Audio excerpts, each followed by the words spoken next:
સુરેન્દ્રનગરના ધોળીધજા ડેમમાં ડમ્પર પલટી જતા 3 લોકોના મોતની શંકાને લઈને પોલીસે તપાસનો ધમધમાટ શરૂ કર્યો છે। પીવાના પાણી માટે આરક્ષિત ધોળીધજા ડેમ હોડકા મૂકીને ગેરકાયદેસર રેતી ચોરી કરવામાં આવતી હતી। આ દરમિયાન રેતી ભરેલું એક ડમ્પર પલટી ખાઈ ગયું હતું અને આ ઘટનામાં એક યુવકનો મૃતદેહ પણ મળી આવ્યો છે, જ્યારે અન્ય 2 લોકોના મોતની શંકા વ્યક્ત કરવામાં આવી રહી છે। તો જોરાવરનગર પોલીસ પંથકમાં ગુનો નોંધીને કાર્યવાહી પણ હાથ ધરવામાં આવી છે।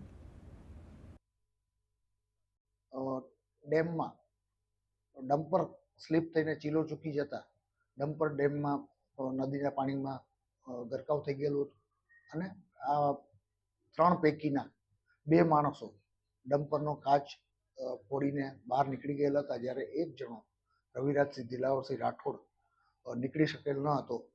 ગત રાત્રિના મોડી રાત સુધી રેસ્ક્યુ કરેલ, પરંતુ તેની કોઈ બોડી મળી આવેલ ન હતી। આજરોજ સવારમાં તેની ડેડ બોડી મળી આવેલ છે। ખાણ ખનીજ અહીંથી 4 કિલોમીટર થાય છે।